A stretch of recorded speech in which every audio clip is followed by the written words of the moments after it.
What does it do, YouTube? Welcome back to another episode of Scotty Says. I am your host. And my friends, the time has come. Spring has sprung. The boys of summer are back. It's time to crack them bats.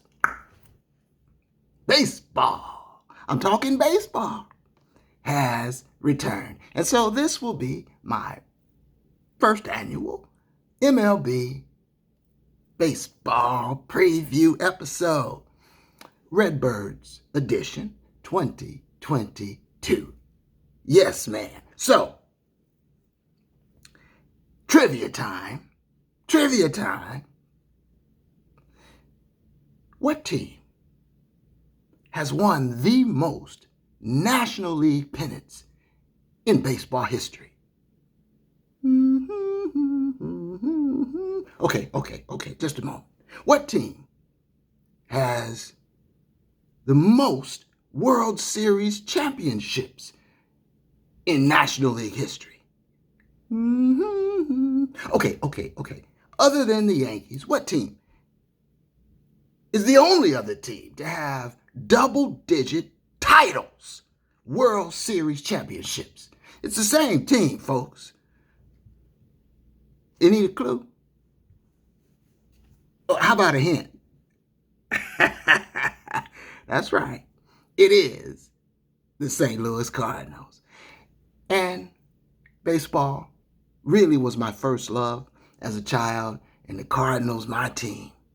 And so no matter where I go in the world, I keep an eye for what's going on with my Redbirds. And so, now when we last left off with the Redbirds, oh man, there was a lot of intrigue. So before we look ahead, let's take a look back. Now, the Cardinals floundered last year under Mike Popeye Schilt. You know I have a nickname for most of them. I called him Popeye. He had a quality to him, to me. But he seemed to be a good manager. Mike Schilt, Popeye, led the team to 90-plus win seasons, 2 of his 3 seasons. One season was a COVID-shortened season. And last season, the team admittedly floundered, 500-esque for a good part of the season, underachieving because they have those corner pillars of Goldie and Arenado. They've got Molina behind the plate and a fleet outfield. So the team underachieved, to be sure. And there were rumblings. Had Popeye run his course? Had his time started to ebb out in the loop? And then, what do you know? The Cardinals caught fire. In September, no less, they won a historic 17 straight ball games and soared into playoff contention, claimed that final wild card spot, and had a 1-game playoff with the best team money can buy, the then defending champion, LA Dodgers.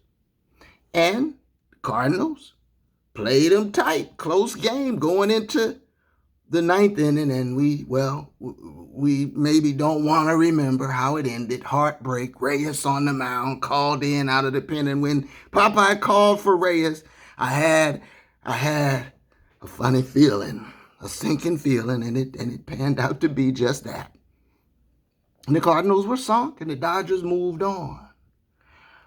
But there was absolutely no hint at what was to come, because after Popeye had skippered the Redbirds to 17 straight victories in the month of September, no less, and after leading them yet again to a 90-plus win season and to the playoffs, there was a feeling that things were heading in the right direction with the Birds. And then lightning struck news coming out of St. Louis. Popeye, cut off. No more spinach. Fired. What? And it's even more strange because the Cardinals are known for managerial stability. And so you're thinking, I'm thinking, what is going on behind the scenes with Popeye and Mo?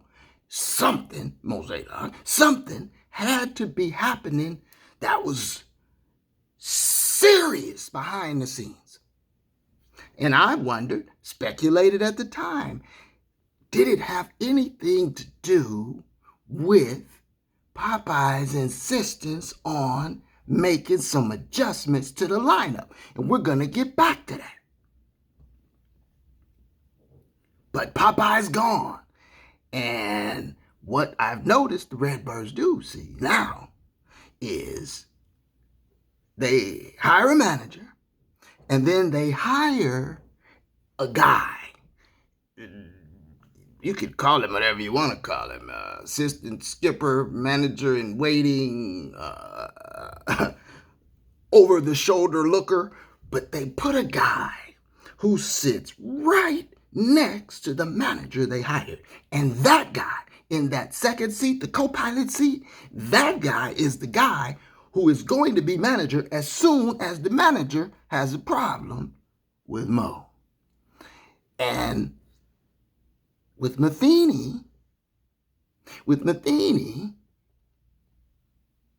it was Popeye. You know, there was LaRussa, you know, and then there was Matheny, and then there was Popeye there next to him, just sitting there in that seat.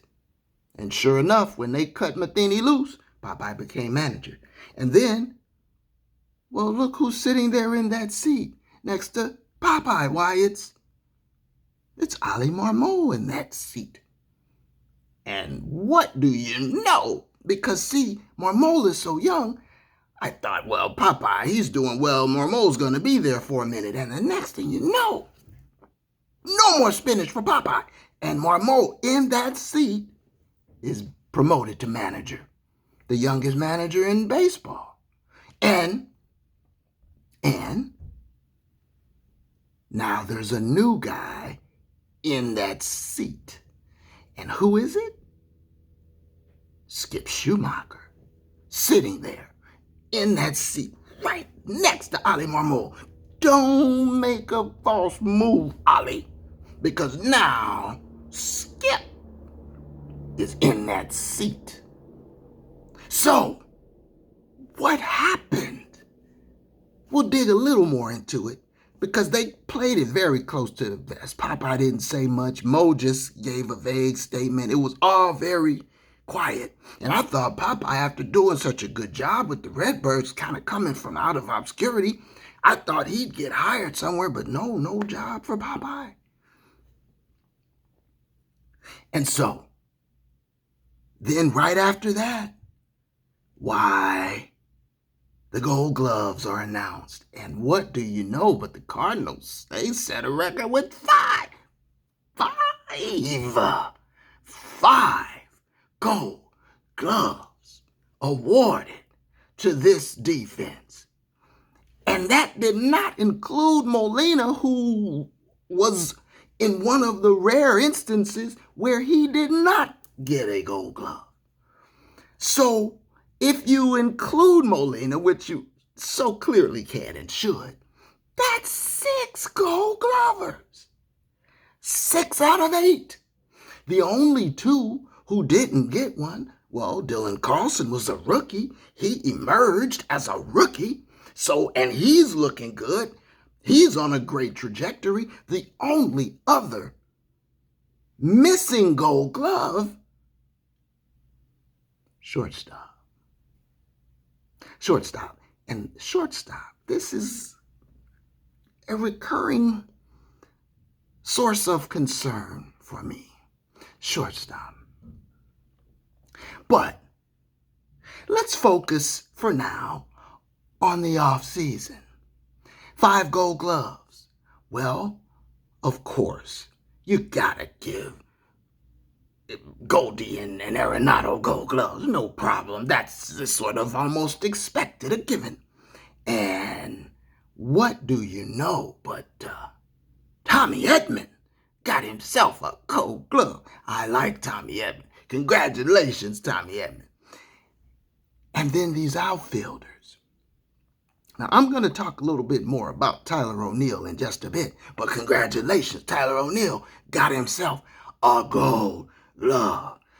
And Bader. And I'm giving Curly Locks some grief, Mr. Hard Rock Satan man. But he's a slick outfielder, and he got himself a Gold Glove. And once he got that gold, then I knew that gave the Cardinals organization all the cover they needed, as if they needed any, to ordain him center fielder. So there won't be any competition for that. He got himself a Gold Glove. They like him. That's the deal. And he's just kind of a lightweight hitter guy who does a lot of, he to me, he's a flashy guy. He's making a scene, making sometimes a routine play look exceptional, if you know what I mean.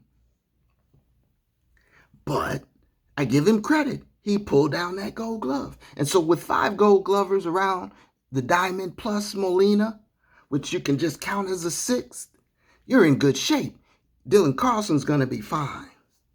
And so with all that gold, I said, okay, then it looks to me like you can pretty much say the Cardinals are going to run it back. They're not going to make much of a change in the offseason, with the exception of the fact that they've gotten rid of Bye-Bye. And that pretty much is exactly what happened, with the exception of shortstop. Again, I'm going to come back to that. And so, then the lockout. Will opening day occur on schedule? Will there be a delay in the proceedings, etc., etc.? Billionaires and millionaires arguing, and the people are waiting, and they're arguing. And I said all along, I don't think there's too much to worry about, because billionaires and millionaires have something in common. They're heirs, okay? They appreciate making big, long money. And so whatever their little disagreements and issues are, they are going to work that out in time to make that change. And, because there are people waiting to pay, a lot of their paycheck to go and see these games. So, as expected, opening day occurring right on schedule. And so, with the labor issues resolved, another expected but not hoped for change has occurred.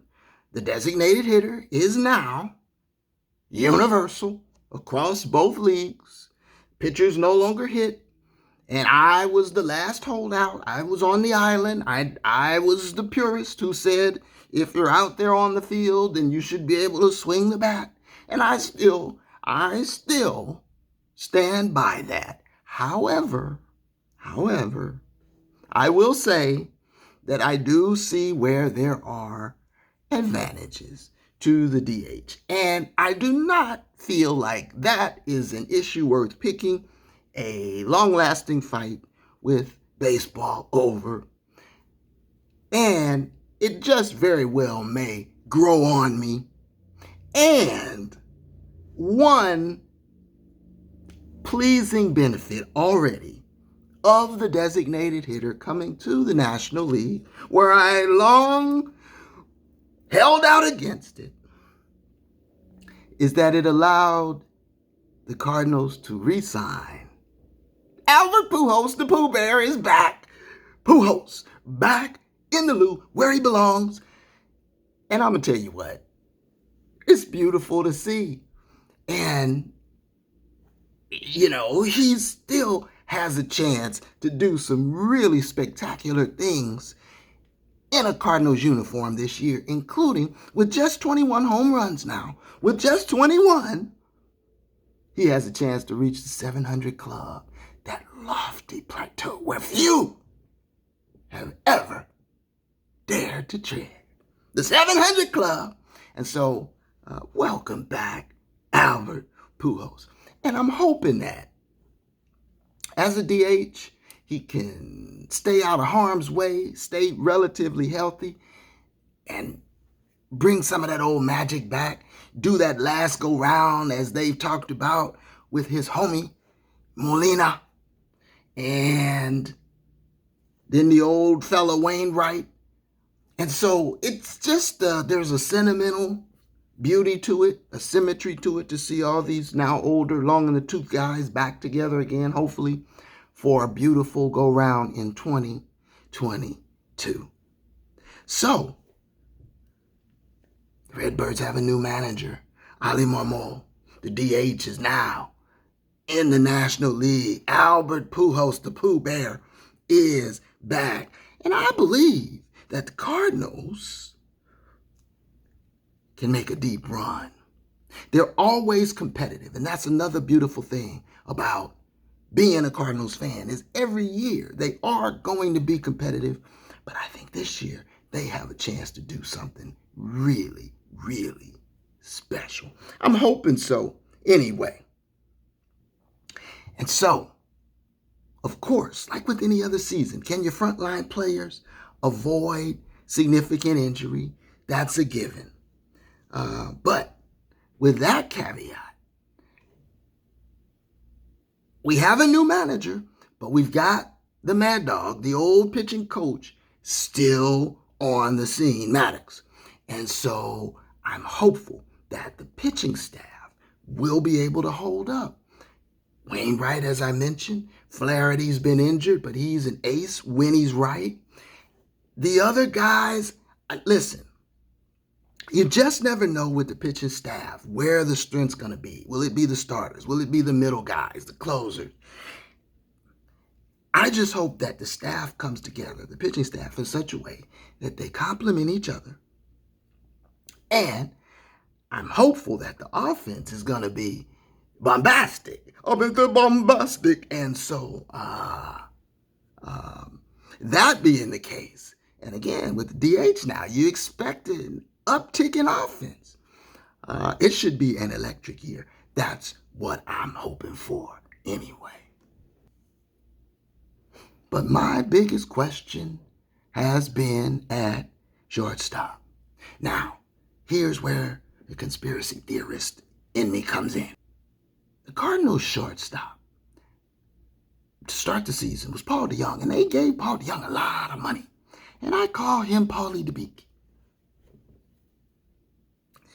And Paulie DeBeek, he signed a big deal and got a lot of money, but Paulie DeBeek really wasn't playing worth a damn.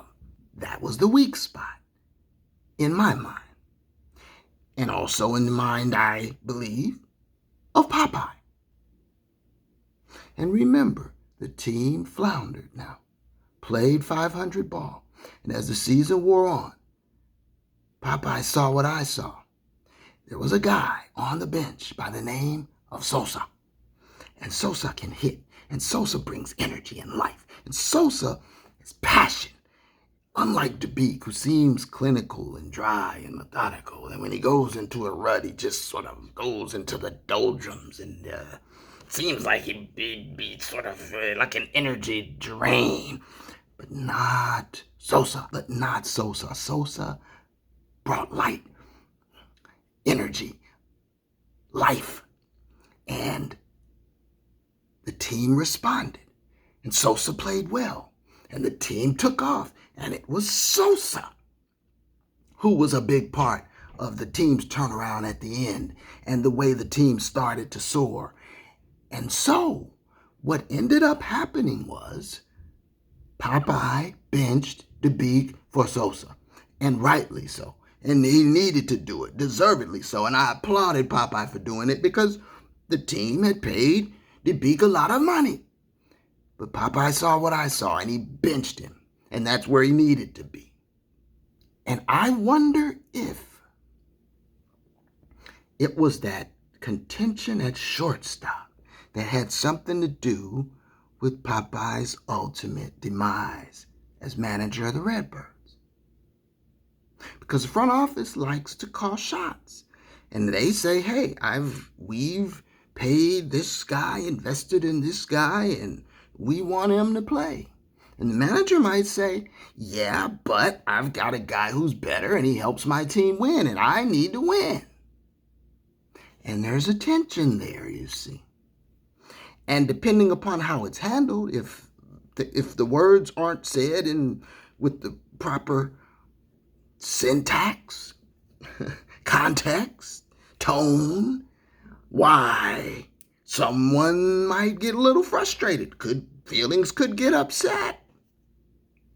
And I wonder if it was something in the neighborhood, the ballpark of that, which led to the rift between Popeye and Mo. We may never know. But one thing we do know is that Mo replaces Popeye with Ali, who won't give Mo any problem. And one thing we know is that DeBeek has been handed the starting job at shortstop right back, as though what happened last year never happened. And Sosa's back on the bench.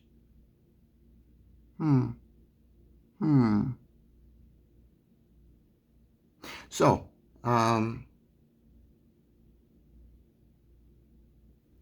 we'll see how it plays out. But for my money, the better shortstop is Sosa. And that's who needs to be playing. But I don't think Ali Marmol will try to make that move after he saw what happened to Popeye. But that aside, you hope with the reunion of Pujols and Molina with Wainwright and the pillars on the corners of Arenado and Goldie, you hope that with the Gold Glove defense all around the outfield and the emergence of Carlson, you hope that the team still is able to soar as it did last year before all of the upheaval. And so that brings us to opening day. Opening day, and these are my opening day questions, predictions, and opening day report. Opening day questions. Well, that question was answered as on opening day out trotted Paulie DeBeek back at shortstop. And if that isn't questionable enough, they had him hitting fifth behind the Pooh Bear. This is a mistake, Mr. Mozeliak. And Ali, I know you probably don't have a whole lot to do about it, but you can't have Paulie DeBeek hitting fifth behind Pujols. You've got to move Paulie down until he proves that he can make contact and drive the ball. Put him down in the line. I'd rather see Edman hitting up higher than Paulie DeBeek. How will Pujols fare? Will he hold up at his age? 21 home runs to get to 700 as a DH? I think he can do it. What about Dylan Carlson? Will he be able to avoid the sophomore slump and improve upon his very solid rookie outing? What about the pitching? We talked about it. Can Wainwright hold up? And then the skipper. What about this young man, Ali Marmol? How will he be able to handle the pressure of dealing with a team that should win? Now, predictions. I predict the mean for Goldie and Arenado and Tommy Edman and Bader and Molina. And what do I mean by that? I predict that they will have fairly close to average seasons for them. So Goldie is going to drive in 100 runs, and he's going to hit you around 300. I believe he'll do that. Arenado is going to hit you 35, 40 home runs possibly. May only hit 260, 270. But these are both Gold Glove winners. Molina, as long as he can avoid being hurt, he's going to hit around 265 or so. And he's going to provide stability behind the plate. He threw out a guy, strike him out, throw him out on opening day. I believe Tommy Edman is stable, solid, like a metronome. He's going to give you what he gives you. He's going to be pretty much his average. And the same for Harrison Bader, which means light hitting. He's not going to hit much. If he hits home runs, it'll be 20. If. And he's not going to hit for average, 235, 240. You would be hitting eighth in the old days. But nowadays, with that gold glove and with the team being so fond of him, he'll be a mainstay in the lineup. But I think these guys will all pretty much play around their average output. But what I predict that is outside of the mean is the explosion. And I predict, and I'll say this now, I predicted this prior to opening day, and opening day confirmed it. I predicted Tyler O'Neill, and I'm going to bestow upon him for now the nickname, the Penguin. Because he's got that kind of waddling thing. And there was a Penguin way back in the day, played for the Dodgers, third base, I believe, by the name of Ron Say. They called him the Penguin. I'm going to call Tyler O'Neill for now the Penguin. But I believe that Penguin is going to explode this year. I believe Tyler O'Neill is going to hit about 48 to 52 home runs. That's a big amount. And I believe he's going to hit about 300, no less, and drive in 100. And so he is going to be an MVP candidate. Tyler O'Neill is going to explode this season. So look out for that. And before I could record it and give you the prediction on opening day, the man drove in five of the Redbirds' 9 runs in the Redbirds' 9-0 opening day victory. And so right out the gate, they are suggesting to me what I believe to be the case. This is a potential juggernaut that we're dealing with, ladies and gentlemen. They got a murderer's row now with the DH. That lineup stretches and it's deep, and there's pop in it. You got boppers all along the lineup.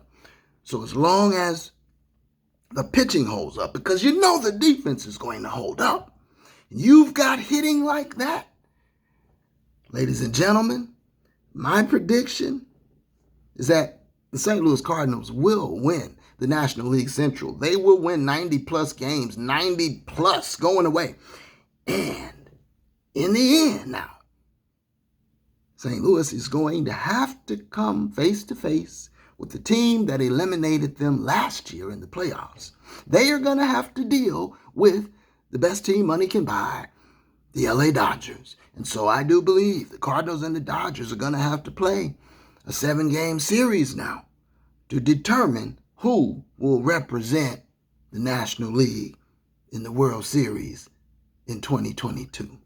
So that is my prediction. And so for opening day, it was the largest Cardinals opening day margin of victory since opening day 1982. Well, what does that have in common with this opening day? Well, it was 40 years ago, but also 1982, that team went on to be World Series champions. And I'm certainly looking for that for this team. The Cardinals have 11 World Series titles, second most in Major League Baseball history. And it's time to get to a dozen. So, let the games begin. Play ball! We'll be covering the Redbirds throughout the season in various intervals. It's a long season. It's a marathon. It is a grind. But we will be checking in and out with the Redbirds, and we'll monitor their progress and chart, hopefully, the progression to a championship season. And so in the meanwhile, throw me one of these now. Go ahead. Please subscribe if you haven't already. Leave me a comment. Let me know what you're thinking. And until the next time, my friends, one love.